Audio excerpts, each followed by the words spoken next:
Vamos a orar. Querido Dios, gracias Señor por tu amor. Y ahora que vamos a abrir tu palabra, te rogamos que tu Santo Espíritu nos dirija y hables a nuestro corazón y a nuestra mente. Danos entendimiento, te lo pedimos en el nombre de Jesús. Amén. Buenas tardes. ¿Cómo están? ¿Estamos bien, Sergio? Qué bueno. Qué alegría que podamos estar de nuevo en la casa de Dios para seguir estudiando. Y ya estamos entrando en la recta final de nuestro curso, ¿sí? Así que a remangarse porque lo que viene es lindo, pero sustancioso, ¿sí? Les pregunto, ¿se acuerdan que estudiamos la semana pasada? ¿El jueves pasado?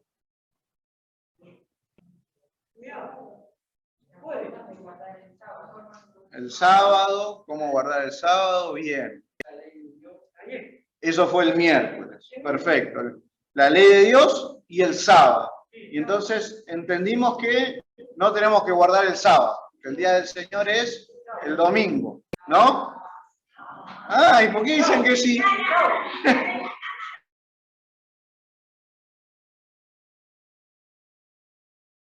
Bien, muy bien. ¿Qué es lo que aprendimos?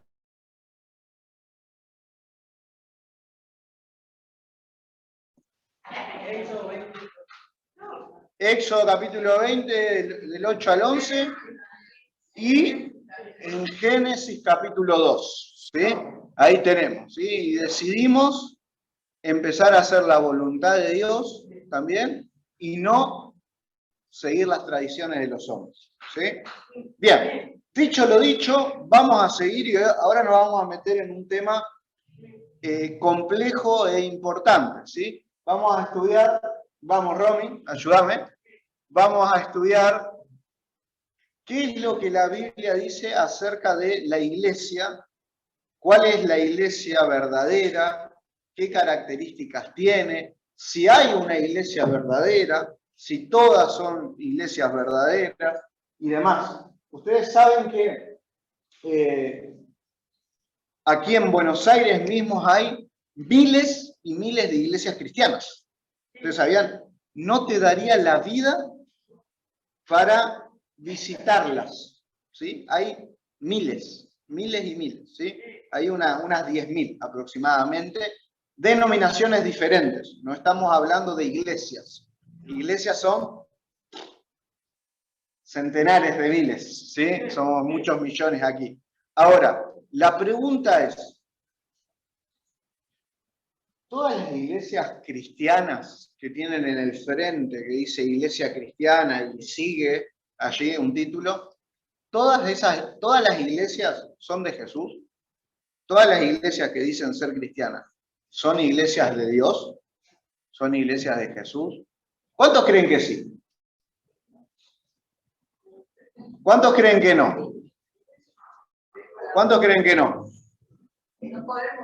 ¿Cuántos no saben o contestan? Tienen sus dudas. Bien, perfecto. Bueno, vamos a leer un texto bíblico, bienvenido, que está en San Juan, ¿sí? Capítulo 10, versículo 16. Vamos a responder con la Biblia, ¿sí? Porque de esto se trata. Vamos a responder con la Biblia. San Juan capítulo 10, versículo 16. ¿Quién se anima a leer San Juan 10, 16? Página 839. ¿Sí? También tengo otras ovejas que no son de este redil. A ellas también tengo que traer.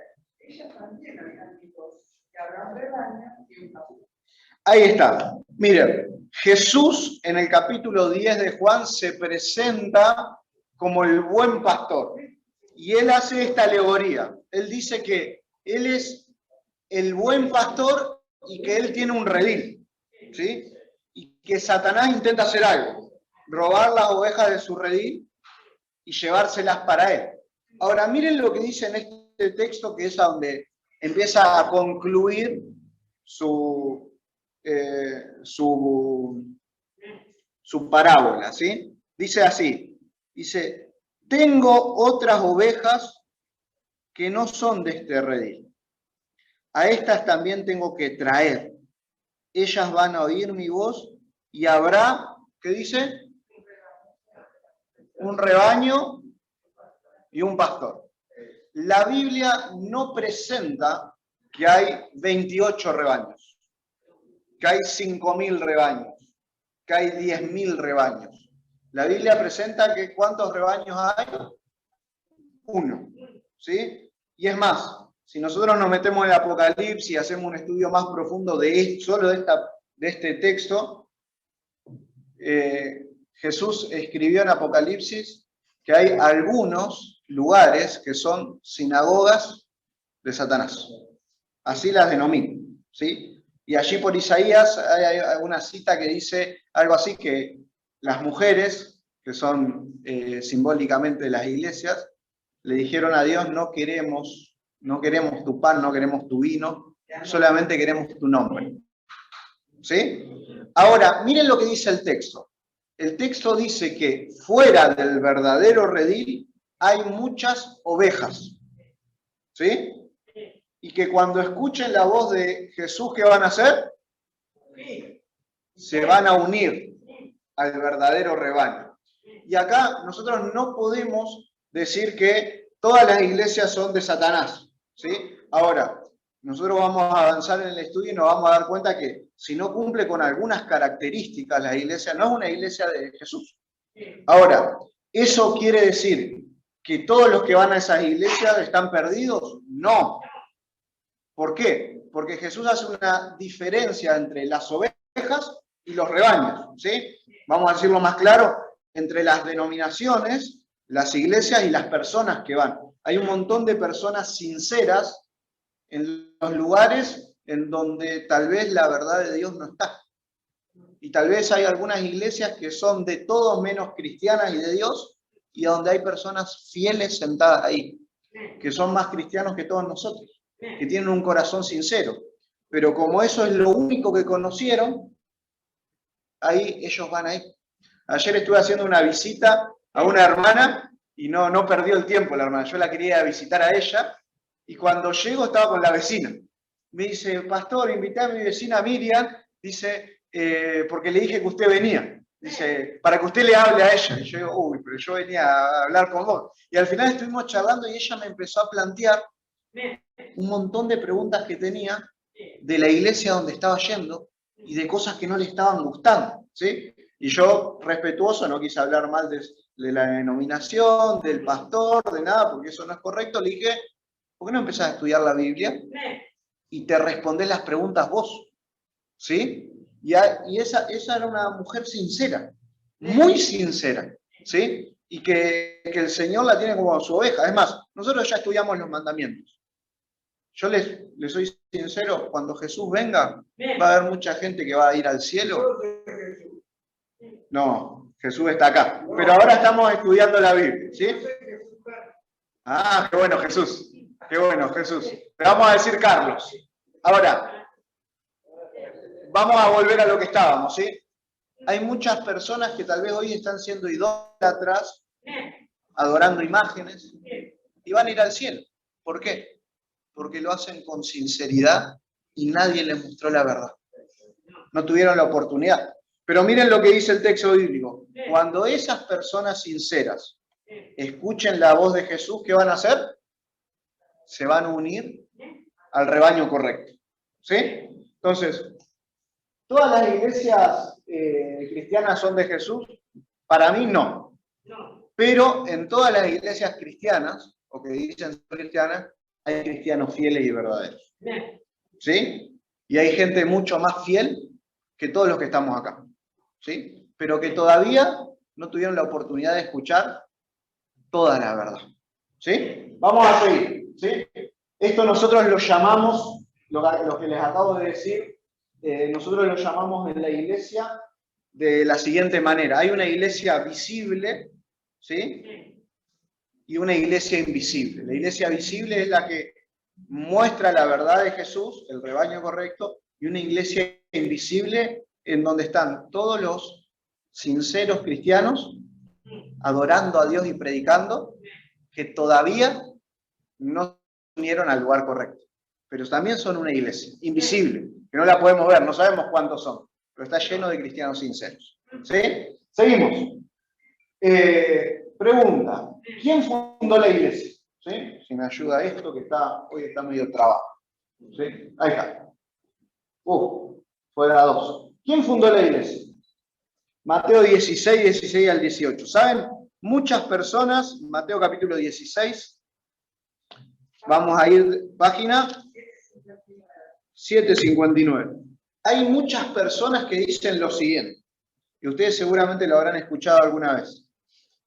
Las iglesias son un invento de las personas, de los pastores para ganar plata.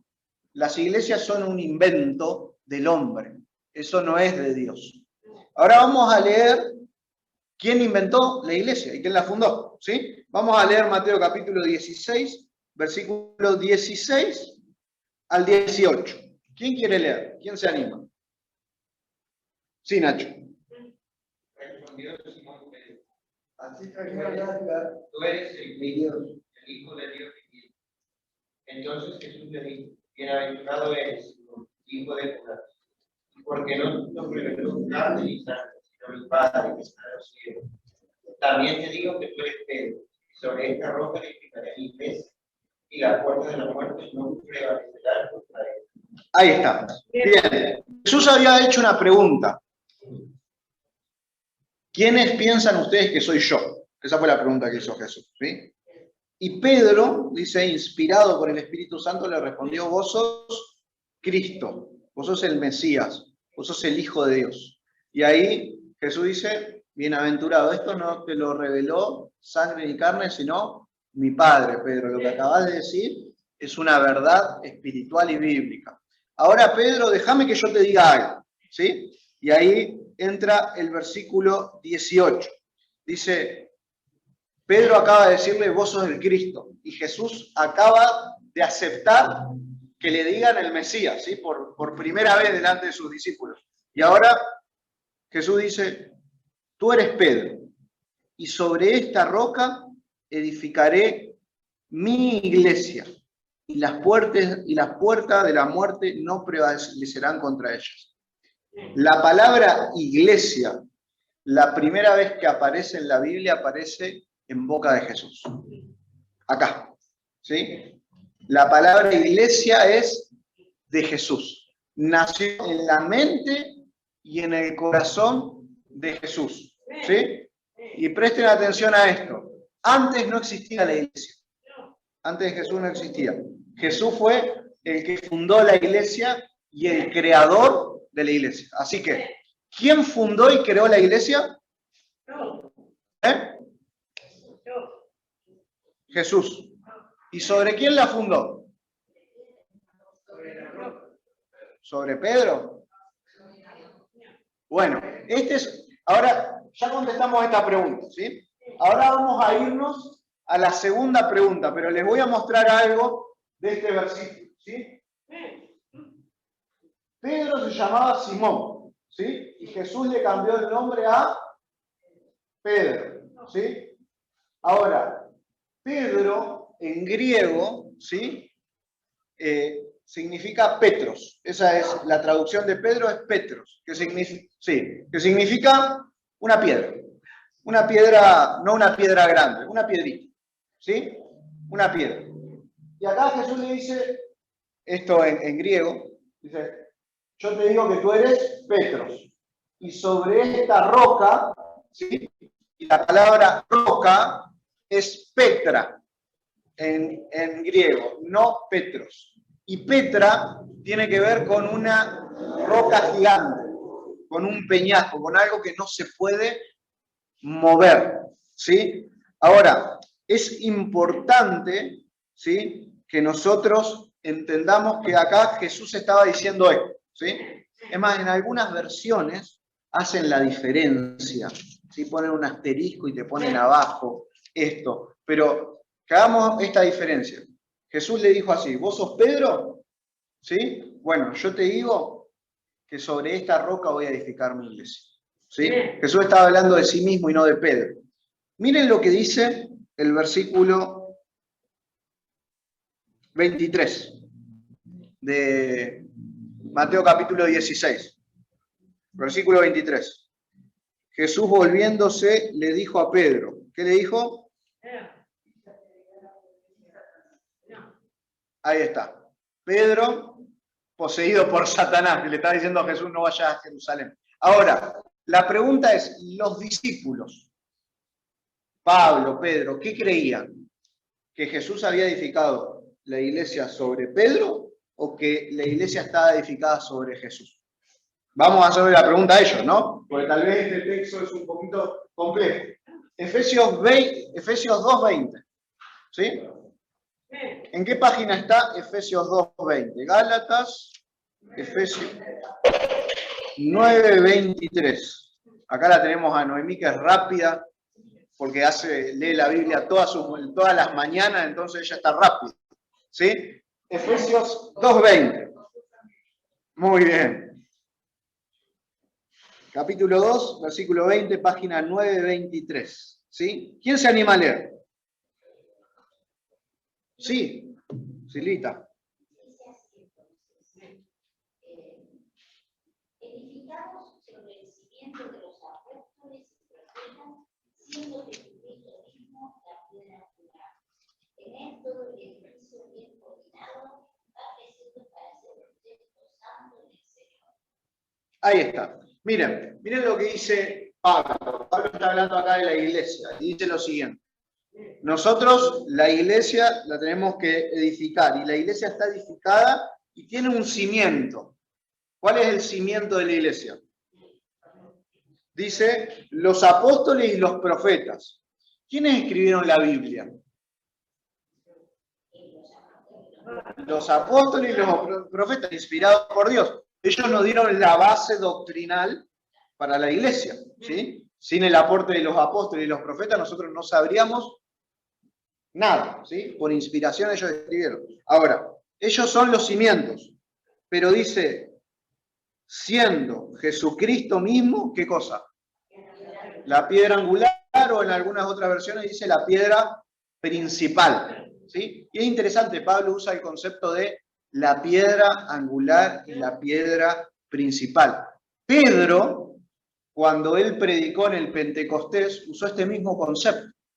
Ustedes desecharon la piedra principal, que es Jesús. Y sin la piedra principal no hay construcción. ¿Por qué? Yo les voy a contar cómo eran las construcciones en ese tiempo, ¿sí? En ese tiempo, vieron que la mayoría de nuestras puertas son así, cuadradas o rectangulares. En el tiempo de Jesús, las puertas eran así, oblicuas, ¿sí? Y ellos empezaban a construir, ponían ahí ladrillo sobre ladrillo, que eran piedras grandes, y cuando hacían la puerta la hacían de esta manera, curvo. Entonces empezaban a construir, y en el medio, la piedra que estaba en el medio del arco, era la piedra principal. Esa hacía toda la fuerza. Si vos sacabas esa piedra, ¿qué pasaba? Se caía todo. ¿Sí? Y acá los discípulos dicen, Jesús es esa piedra. Si vos sacás a Jesús, se cae todo. No hay iglesia. La base de la iglesia es Jesús, la piedra principal. Jesús fundó la iglesia sobre sus hombros y con su sangre. ¿Sí? Así que, ¿quién es el fundamento de la iglesia, según este versículo? Jesús. Y dicho sea de paso, dice, Jesús con los profetas y los apóstoles. Pero los profetas y los apóstoles, ¿de quién nos enseñan? De Jesús. De Jesús. Es más, Jesús le dijo, cuando ustedes lean la Biblia, el desafío es encontrarme a mí. Y ese es el desafío. Si vos lees la Biblia y no encontrás a Jesús, no estás leyendo la Biblia. ¿Sí? Bien, seguimos un poquito más. Ahí teníamos el texto. ¿Quiénes son los dirigentes de la iglesia? Bueno, ahí estamos, Efesios 4, 11 al 13. ¿Por qué esta pregunta? Porque bueno, hay muchos que dicen, la iglesia es un invento de las personas, ¿sí? Y otros dicen, bueno, la iglesia en realidad la inventó Jesús. pero los seres humanos la corrompieron, inventaron cargos y liderazgos y demás para adueñarse. Bueno, vamos a leer Efesios 4, 11 al 13, que estaba ahí pasando la hoja. ¿Quién se anima a leer? Versículo 11, 12 y 13. Amparito. Sí. Él mismo dio a unos el ser apóstoles, y a otros profetas, a otros evangelistas, y a otros pastores y maestros, a fin de perfeccionar a los santos para desempeñar su ministerio para la edificación del cuerpo de Cristo. Hasta el 13. Hasta que todos lleguemos a la unidad de la fe y del conocimiento del Hijo de Dios, a un estado perfecto a la madurez de la plenitud de Cristo. Gracias, Amparito. Miren lo que dice el texto. Dice, él mismo constituyó, o sea, él fue el que puso. ¿Quién es él? En el texto bíblico es Jesús. Si ustedes leen un poquito más atrás, está hablando de Jesús. Jesús fue el que constituyó y puso apóstoles, profetas, evangelistas, pastores, maestros, y no es que son solo estos. En otro lado, Pablo tiene una lista más grande, ¿sí? Jesús fue el que puso líderes en la iglesia para que dirijan la iglesia, pero con una función. Los líderes que están puestos en la iglesia tienen una función. Y la función es edificar el cuerpo de Cristo para que todos lleguemos, dice, a la unidad de la fe y a ser mejores personas, perfectos, para que podamos acercarnos a la semejanza de Cristo. Y escucha esto, un líder de iglesia, si no hace esto, no es líder de iglesia. Si un líder de iglesia no ayuda a que la iglesia crezca, aprenda, se una en la fe, y lo único que quiere es tener el liderazgo para generar opresión, tener ganancias, tener estatus, que sucede mucho esto, ¿sí? No sirve de nada. Si yo en los años que estoy acá no los ayudo a que ustedes puedan crecer en la fe, conocer un poquito más a Jesús, yo no fui líder, ¿sí? Tenía un nombre, pero no fui líder. La idea por la cual Jesús puso líderes en la iglesia es para que la iglesia crezca, tenga más fe y aprenda más, ¿sí? Jesús habla mucho de los líderes que se apacentan a sí mismos, ¿sí? Que son un yo-yo. Lo único que les interesa es estar mejor ellos, ¿sí? Los líderes son siervos, están para servir, porque Jesús dijo, en mi reino todo es al revés. El más alto es el que más sirve, ¿sí? De eso se trata. Bien. Entonces, el tema de cargos y liderazgo en la iglesia también es una idea de Jesús para que la iglesia crezca, ¿sí? ¿Cuál es la misión de la iglesia? Acá pusimos la triple misión de la iglesia. ¿Para qué fundó Jesús la iglesia? ¿Cuál es la misión? La razón de ser. Mateo, capítulo 4. Está en la página. ¿Cómo? 745, ¿sí? Mateo 4:23. ¿Quién quiere leer este versículo que es fantástico? Sí, Mari. Jesús recorría toda Galilea, enseñando en las sinagogas, predicando el evangelio del reino y sanando toda enfermedad y dolencia de la gente.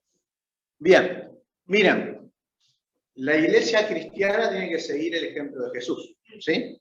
Y miren lo que Jesús hacía en su día a día, ¿sí? Es más, la Biblia no registra todo lo que Jesús hizo, ¿sí? Dice, el apóstol Juan escribió que si se escribiría todo lo que Jesús hizo, no caberían todos los libros del mundo, o sea, haciendo una hipérbole, ¿sí? Por tantas obras que él hizo. Pero en este versículo resume un poquito lo que era la vida y el sentir de Jesús. Jesús enseñaba en las sinagogas, predicaba el evangelio, ¿y qué más? Y sanaba, ¿sí? Dice que Jesús enseñaba, predicaba y sanaba. Y ese era el diario vivir de Jesús. Pregunta, ¿cuál es la diferencia entre enseñar y predicar? ¿Hay una diferencia o es más o menos lo mismo? ¿Cuál es la diferencia, Silvita? Estamos aprendiendo ahora, se está enseñando las cosas de Jesús. Y predicar es ir y hablar con la gente y hablarle de Jesús, decirle, bueno, testimonio, no sé, pero para mí que ¿Qué creen ustedes? Lo que dijo Silvita. Sí. Y de paso lo saludamos a Lucas que se enseñar es que todo el mundo vea que en una iglesia se le da un lugar a Lucas, se lo atiende. Claro, porque la iglesia es de Jesús. Y Lucas lo necesitó, estuvo muy bravo y bueno. El Señor te trajo hasta acá. Sí. Miren, ¿cuál es la diferencia entre enseñar y predicar? Enseñar es un proceso.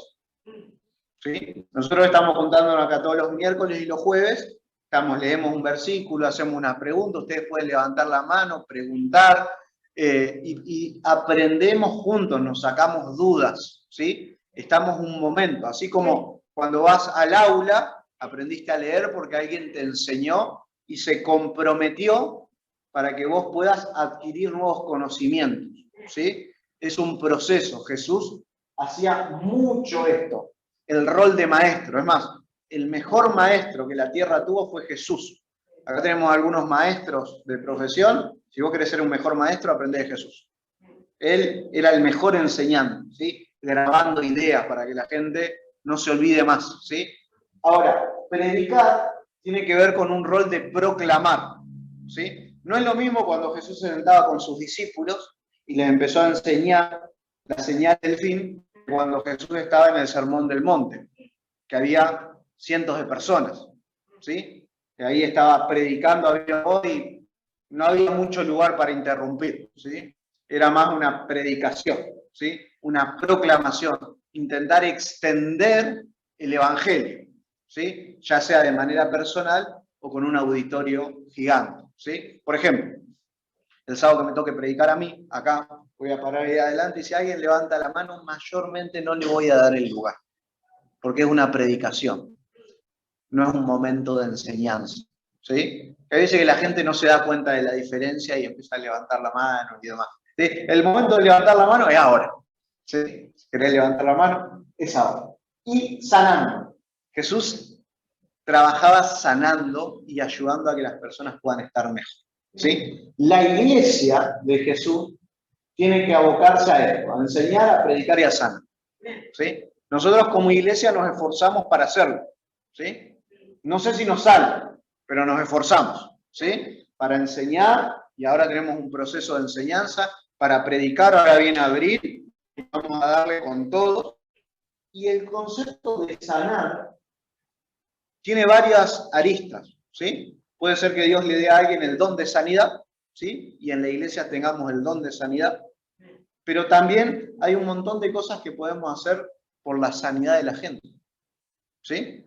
Hay gente que trabaja en el ámbito de salud y ayuda a que la gente pueda sanarse y vivir mejor, ¿sí? Pero también cuando yo escucho a alguien y le brindo contención o un oído, lo ayudo también a sanarse de acá, ¿sí? Y eso también es un proceso de sanidad, de estar comprometido. Nosotros como iglesia hacemos mucho énfasis en esto, ¿sí? En la sanidad como prevención. O sea, de paso, dentro de poquito vamos a tener curso para dejar de fumar y un espacio de salud mental y demás. Tenemos sanatorios, tenemos una universidad donde sacan médicos y enfermeros todos los años, porque entendemos que es muy importante esta parte, ¿sí? Entonces, ¿cuál es la triple misión de la iglesia? ¿Cuáles son las cosas que no puede hacer la iglesia?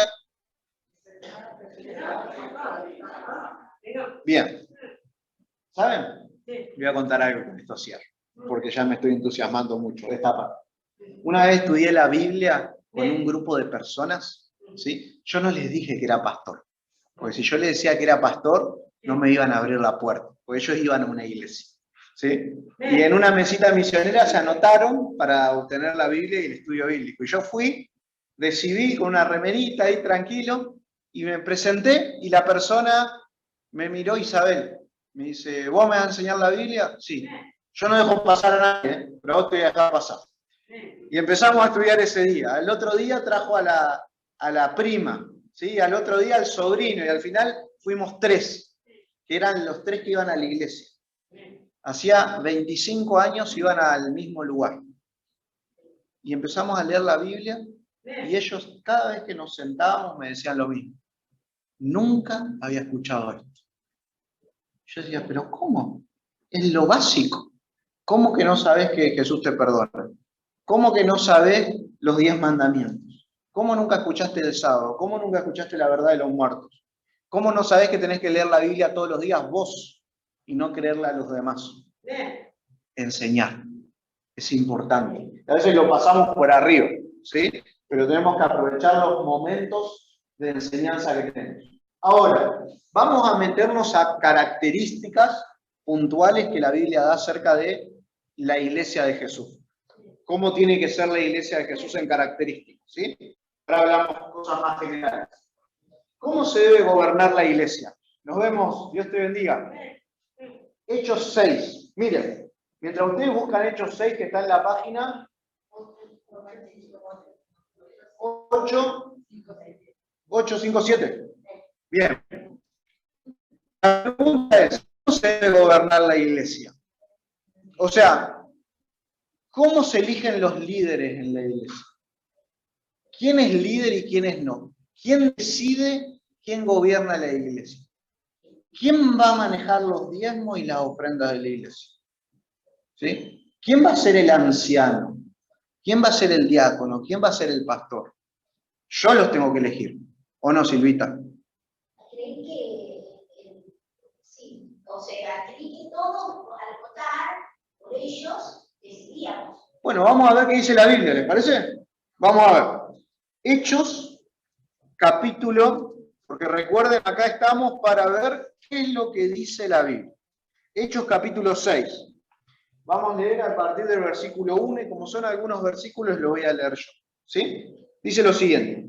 En esos días, como crecía el número de los discípulos, los creyentes griegos se quejaron contra los hebreos de que sus viudas eran descuidadas en la asistencia diaria. Entonces los 12 convocaron a la multitud de los discípulos y le dijeron, no es bueno que nosotros descuidemos el ministerio de la palabra de Dios para servir a las mesas. Por tanto, hermanos, elegid de entre vosotros a 7 hombres de buen testimonio, llenos del Espíritu Santo y de sabiduría, a quienes encarguemos este trabajo. Y nosotros persistiremos en la oración y en el ministerio de la palabra. Versículo 5. La propuesta agradó a toda la multitud y eligieron. Y ahí dice a Esteban, hombre lleno de fe y del Espíritu Santo, a Felipe, a Procoro, a Nicanor, a Timón, a Parmeas, a Nicolás, prosélito de Antioquía, y estos fueron los primeros diáconos. ¿Sí? Miren, la iglesia crecía de a miles bautizados los días. Entonces empezaron a tener un problema, porque todos comían juntos, ¿sí? Por ejemplo, Noemí ganaba 1.000 pesos y yo ganaba 100, y Martita ganaba 10.000 y lo juntábamos, ¿sí? Y lo repartíamos entre todos. Y todos comían lo mismo, era una gran familia. Pero como creció tanto, y primero eran 120, y después eran 5.120, y después eran 8.120, y después ya eran como 20.000, y empezaron a quejarse. Porque la gente tiene una maestría en la queja. Nosotros tenemos una maestría en quejarnos. Entonces, empezaron a quejar. La iglesia que dirigían los discípulos. Así que si vos ves que la gente se queja acá, no te sorprendes. Porque si en la iglesia que dirigían los discípulos se quejaban, me ataca, que no la dirigen los discípulos. Sí, Teddy. Sí, eran un montón, ¿sí? Ahora, piensen en esto. Había un problema, necesitaban gente que se encargue de esto, ¿sí? Los discípulos no podían encargarse de eso, tenían que seguir predicando. Entonces, tienen que elegir. ¿Y qué es lo que hace Pedro? Pedro, que es el fundador de la iglesia, agarra y dice, vos y vos van a ser mis diáconos y van a dirigir esto. ¿Eso es lo que dice la Biblia? Yo no sé por qué algunos me hacen así. Creo que ya no me están escuchando. No. Y miren, esto es muy importante. ¿Por qué? Porque los discípulos, llenos del Espíritu Santo, podrían haberse tomado la autoridad de decir, elegimos nosotros, pero no lo hicieron así. Y gracias a Dios que no lo hicieron así. Porque si lo hubiesen hecho así, hoy tendríamos iglesias en donde los pastores hacen y deshacen. Entre paréntesis, en la mayoría de las iglesias los pastores hacen y deshacen. Pero no, el texto bíblico dice que Pedro les pidió a todos los discípulos, los que estaban bautizados, que ellos elijan. No sé cómo fue el proceso de elección. No sé si usaron papelitos a mano alzada, si todos votaron. No dice cómo. Pero en el proceso de elegir a los líderes, participaron todos. ¿Sí? Y esto es muy importante. ¿Por qué? Hay iglesias en donde se elige a dedo. Y si al pastor le cae bien, te elijo. Si al pastor no le cae bien, no lo elijo. Yo les cuento algo. Nosotros acá en la Iglesia Adventista usamos un proceso de nombramiento en donde toda la iglesia participa, ¿sí? Para elegir a sus líderes. A veces hay gente que se enoja con los que eligieron, pero yo me pongo contento porque no se pueden enojar conmigo, porque hubo un grupo grande que eligió.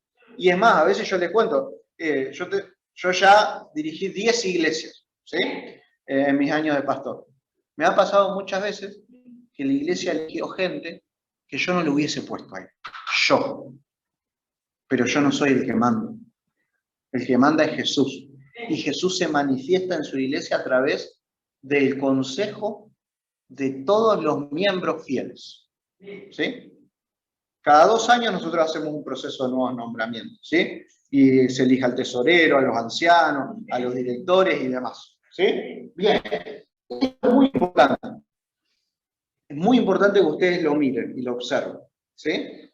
Porque no sucede en todos lados. En la mayoría de las iglesias esto no sucede. Bien, ahora nos vamos a meter a características teológicas. ¿Sí? Vamos a leer Apocalipsis 14:12. ¿Qué características tiene que tener teológicas la iglesia de Jesús? Vamos a Apocalipsis, Apocalipsis capítulo 12. No le vamos a decir el número de página porque está al final de todo. Pero por las dudas, 981. ¿Sí? Apocalipsis. Perdón, había puesto 14:12. Pero en realidad es 12:14. ¿Sí? Por eso no me tienen que hacer caso ahora. Es 12:14. Es más, busqué derecho eso yo. 12:14. ¿Sí? Bien. ¿Quién quiere leer este versículo? Y antes de leerlo, ¿quién lo va a leer? Roberto. Antes de que lo lean, Roberto, escúchenme. Si se perdieron en algún momento de la charla, este es el momento de que vuelvan. ¿Sí? Porque ahora viene lo más importante. ¿Sí? Roberto.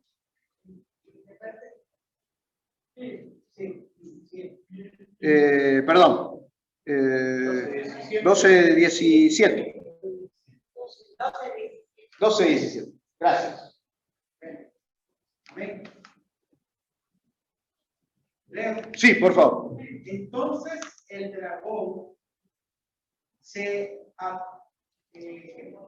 airó contra la mujer y fue a combatir el resto de sus hijos, los que guardan los mandamientos de Dios y tienen el testimonio de eso.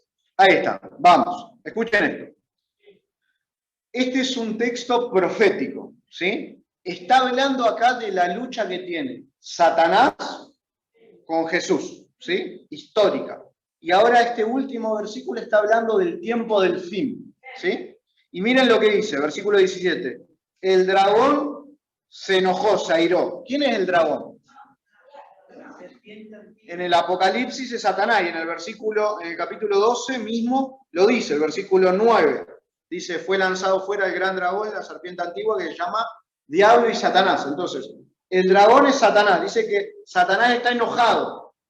¿Y por qué está enojado Satanás? Bueno, si ustedes leen el capítulo en su casa es porque quiso vencer a Jesús y no pudo.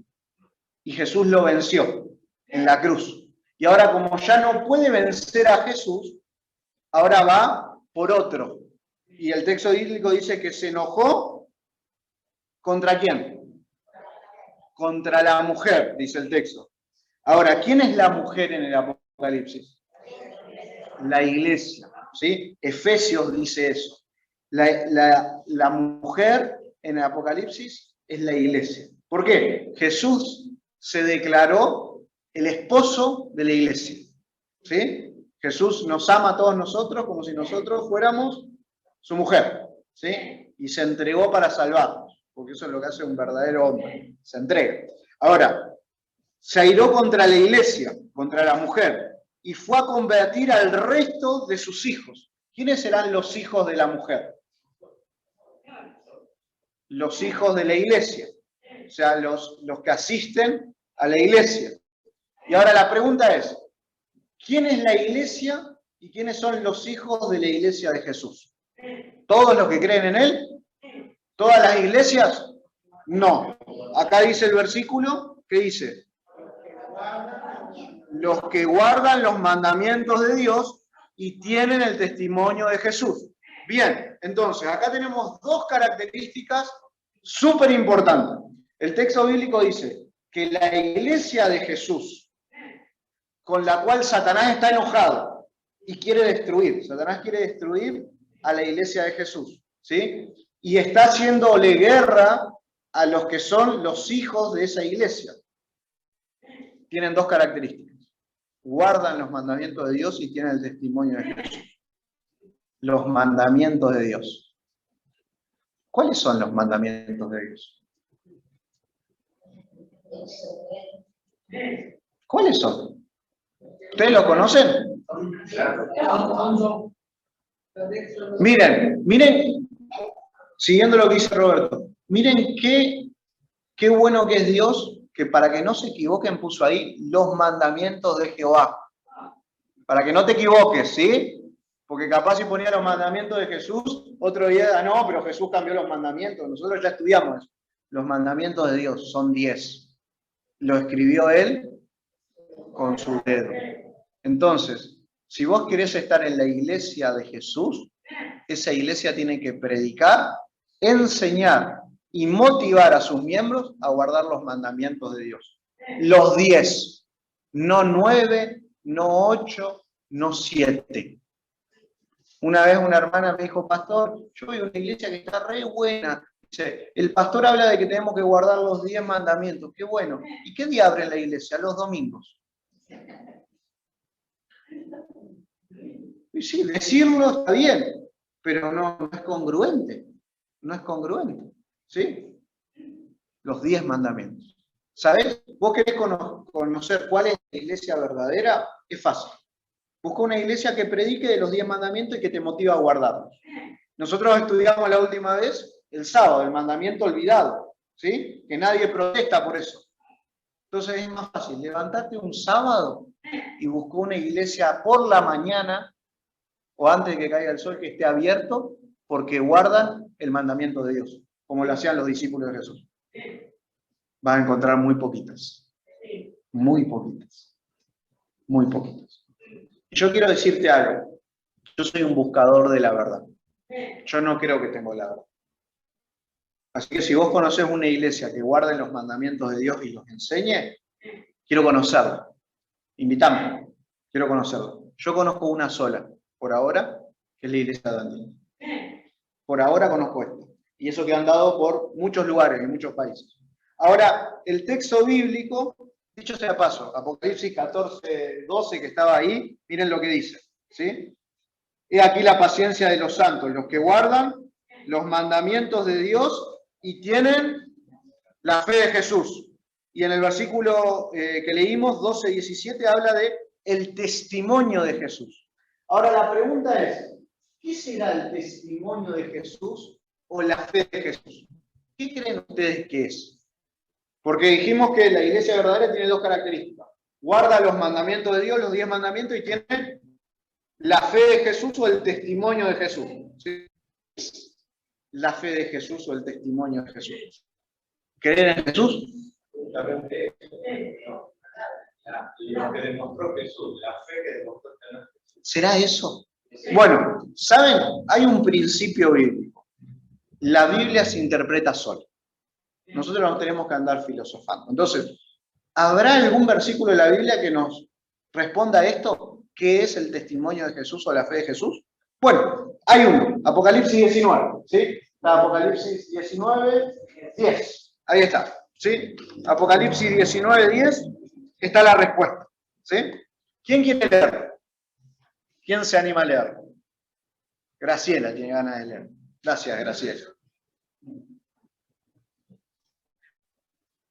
10.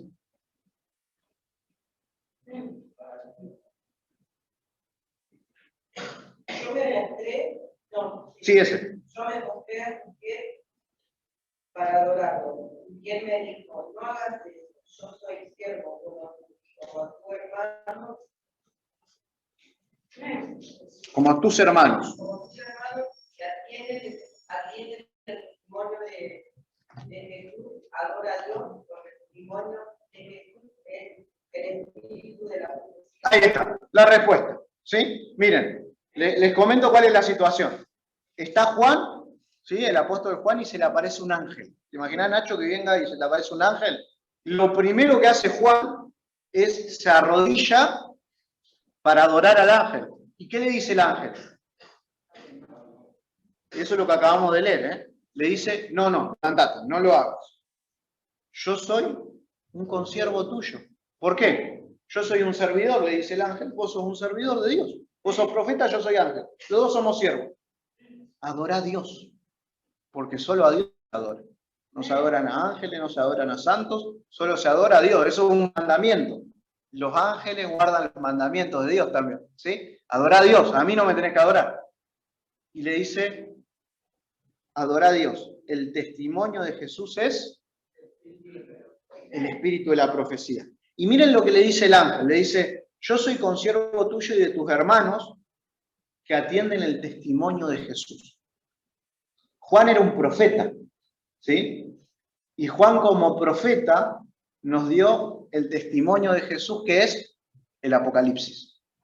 Ese es el testimonio de Jesús, ¿sí? Y el texto bíblico dice, el testimonio de Jesús, ¿qué es? ¿Qué dice en tu Biblia? El espíritu de profecía. ¿Qué es lo que quiere decir? El don profético. El mensaje, Jesús da testimonio a través de sus profetas, ¿sí? A través de sus profetas Él nos da testimonio. Entonces, cuando yo rechazo un mensaje que viene de un profeta de Dios, estoy rechazando a Dios, ¿sí? Y estoy rechazando a Jesús. Hay gente que se toma con liviandad de esto de los profetas. No, a mí no, eso no. No. Claro, ahora, el testimonio de Jesús, dice acá, es el espíritu de la profecía, el don profético. Si yo digo, a mí no me gusta Juan como escribe, no, pero yo amo a Jesús, estoy rechazando a Jesús. Ahora, miren, para no irnos lejos, la iglesia verdadera en el tiempo del fin va a tener dos características bien marcaditas, ¿sí? Y Satanás quiere destruir a esta iglesia, ¿sí? Guarda los mandamientos de Dios y tiene el testimonio de Jesús. ¿Qué es el testimonio de Jesús? ¿Y qué es el espíritu de la profecía? Es el mensaje. El mensaje que nos da la profecía. El don de profecía. Miren. Exacto. Para cada momento especial de la historia, Dios tuvo un profeta para dar un mensaje especial. Y para la iglesia del tiempo del fin, que guarda los mandamientos de Dios, también va a tener este don, que es el de la profecía. La semana que viene vamos a estudiar cómo diferenciar un profeta verdadero y falso, y si todavía hay profetas después de la Biblia. ¿Quieren que estudiemos eso? ¿Sí? Bueno, tienen que venir la semana que viene. Claro, pero va a haber verdaderos. ¿Sí? Porque muchas dicen, ay, no, falso profeta, rechazo todo. Y algunos dicen, profeta, acepto todo. No. La Biblia tiene parámetros. Bien, entonces, anda a una iglesia que hable del don profético, que guarde los mandamientos de Dios, los 10. Te invito a buscar. Yo te ahorro tiempo, ¿sí? Acá intentamos hacer eso. Último texto que vamos a leer de acá. Después vamos a leer 2 versículos de invitación. ¿Qué ejemplo debe seguir la iglesia? Juan 13, 15. Este versículo me encanta. Y andate con este versículo. Si vos te vas solo con este versículo, yo ya me voy feliz. Juan 13, 15, 8, 43. Está en la página. Vamos, ¿lo tenemos? ¿Quién lo lee? Por favor. Ejemplo os he dado para que como yo os he hecho, vosotros también hagáis. Ahí está. Jesús la hace bien clarita. Jesús la hace sencillito. ¿Sí? Miren, yo les dije ejemplo. Para que como yo hice, ustedes hagan. La iglesia de Jesús sigue el ejemplo de Jesús. Cuando vos vas a una iglesia y mirás, y hay cosas que vos no verías a Jesús haciéndolas, ahí te muestra que no está siguiendo el ejemplo de Jesús. Y si no está siguiendo el ejemplo de Jesús, no puede ser una iglesia de Jesús. Si Jesús guardaba el sábado, la iglesia de Jesús, ¿qué día tiene que observar? El sábado. Si Jesús enseñaba, la iglesia de Jesús, ¿qué tiene que hacer? Enseñar. Si Jesús hablaba de los 10 mandamientos, la iglesia de Jesús, ¿qué tiene que hacer? Si Jesús predicaba, si Jesús dijo que va a volver, la iglesia de Jesús, ¿de qué tiene que hablar? De que Él va a volver. ¿Sí? Seguir el ejemplo de Jesús. Cuando vos tengas una pregunta y una duda existencial, pregúntate, ¿qué ejemplo me dejó Jesús con respecto a esto? Pregúntate esto, ¿a qué iglesia iría Jesús? A la que tiene las características que acabamos de ver. Que tiene un gobierno en donde todos eligen, donde guardan los 10 mandamientos, donde tiene el don profético. A esa iglesia iría Jesús. ¿Sí? Bien, cerrando. ¿Estamos para cerrar? ¿Alguna pregunta? Sí, Silvia. Con respecto a eso, entonces, por algo yo pasé como 3 o 4 meses hasta que llegué acá. Porque estabas buscando. Que hizo que lo conociera realmente. Jesús lo dijo, mira, Jesús lo dijo a los fariseos. El que quiere conocer la verdad, va a saber si esta doctrina es de Dios o hablo por mi cuenta. Así. Jesús lo dijo en Juan. Si vos querés hacer la voluntad de Dios, Dios te va a generar una incomodidad cuando algo no está de acuerdo a la palabra. ¿Sí? Bueno, ¿qué misión le encargó Dios a la iglesia? Mateo 28, 19. Vayan y prediquen. Y eso es lo que la iglesia tiene que hacer. ¿Por qué yo estoy parado acá? No porque los quiero a todos ustedes y los amo, aunque los aprecio mucho. ¿Sí? Y me caen muy bien. ¿Sí? Pero yo estoy acá porque Jesús nos encargó que prediquemos. Nosotros le damos materiales y sorteamos cosas, ¿saben por qué? Porque Jesús nos encargó que prediquemos. Y ese es el objetivo de la iglesia. Y por eso dedicamos tiempo, del que muchos de los que están acá y sirven en la iglesia no tienen, pero lo hacen porque Jesús nos dio una misión, predicar. Y vos tenés que ser parte de esa misión también. ¿Sí? Bien, ahora que sabemos todo esto, ¿qué tenemos que hacer? Unirnos a la iglesia verdadera. Hechos 2:41, vamos a leer. Estos son, este y el próximo versículo son los últimos. Hechos 2, la iglesia verdadera dice así. Miren lo que sucedía. Hechos 2:41, página 853. Así los que recibieron su palabra fueron bautizados y se le unieron ese día como 3.000 personas. Dice que se bautizaban y se unían. Versículo 47, alababan a Dios y disfrutaban de la simpatía de todo el pueblo, y el Señor agregaba cada día a la iglesia a los que habían de ser salvos. ¿Saben cómo uno se une a la iglesia? A través del bautismo. Cuando yo me bautizo me entrego a Dios, pero también empiezo a formar parte de una iglesia. Y dice que Dios todos los días agregaba gente nueva a la iglesia, y todos los días la gente se bautizaba y formaba parte del pueblo de Dios. ¿Vos querés unirte a la iglesia verdadera? Bueno, el proceso para unirte es entregarte y bautizarte. Ya vamos a hablar del bautismo otro día, pero es complejo el tema del bautismo. Porque cuando me bautizo no solamente me entrego a Dios, sino empiezo a formar parte de una iglesia. Entonces tengo que ver a dónde me bautizo, no me puedo bautizar en cualquier lado. Permanecer fiel y firme. Miren lo que dice 2 de Pedro 1, 10 al 2. Final de la Biblia. y este es el último texto que vamos a leer con nuestra Biblia. Página 9, 64. 65. Dice 64. 9:64. Dice así, Primera de Pedro 1:10. Hermanos, procurad tanto más afirmar vuestra vocación y elección, porque al hacer estas cosas, ¿qué dice? No van a caer jamás. De esta manera les será concedido, ¿qué cosa dice? Amplia y generosa entrada en el reino eterno de nuestro Señor y Salvador Jesucristo. Por eso siempre os recordaré estas cosas, aunque vosotros las sabéis, y estás confirmados, ¿en qué dice? En la verdad presente. Dos cosas dice el texto. Pablo dice, si ustedes hacen esto, para el cielo se les va a abrir la puerta grande. Y me gusta esto, porque Jesús dijo que la puerta para el cielo, ¿cómo es?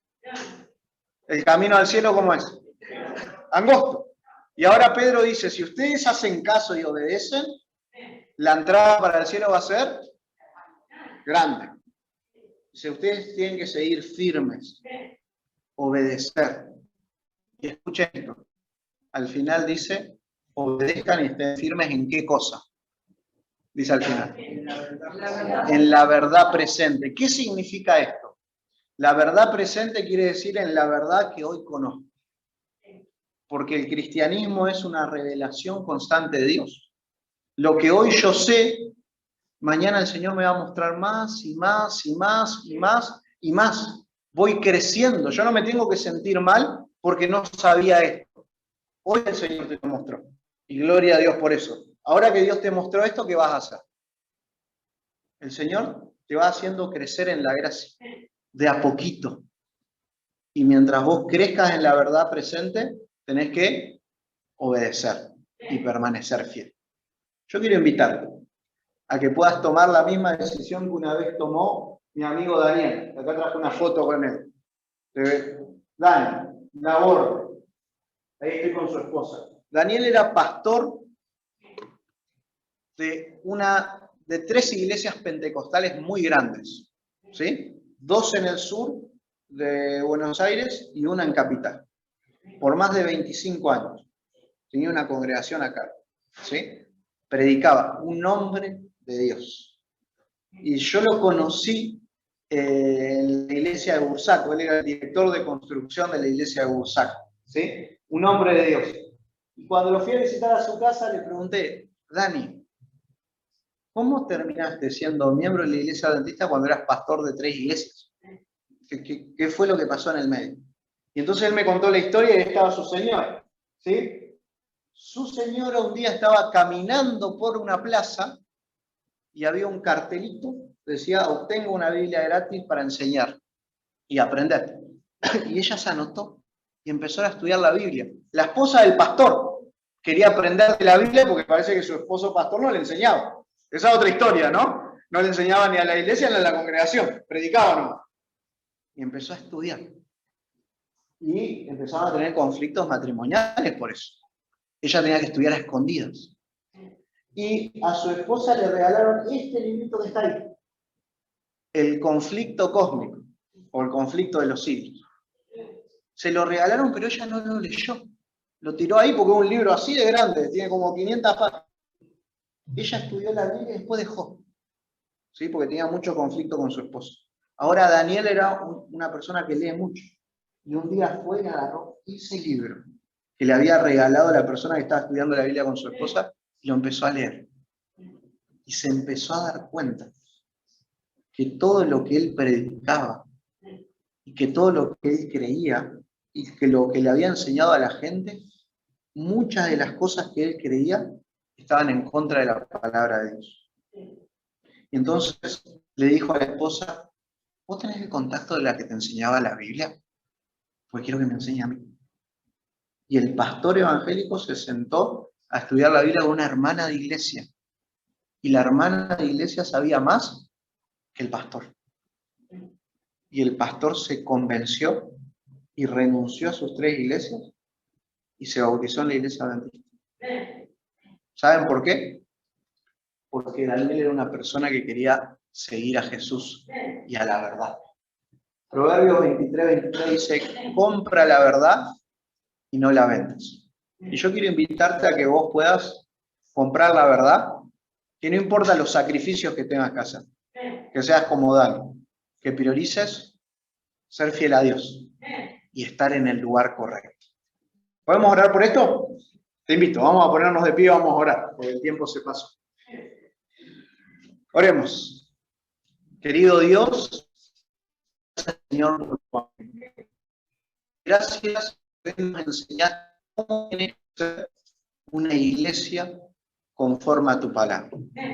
Señor, te ruego que todos los amigos que están acá, tú puedas darles la sabiduría, el entendimiento para elegir correctamente, para que podamos oír tu voz y para que podamos ser fieles y estar en el lugar correcto. Bendice tu iglesia y motívanos a guardar los mandamientos y podamos retener el testimonio de Jesús, el mensaje de tus profetas. Bendícenos, te lo pido en el nombre de Jesús. Amén.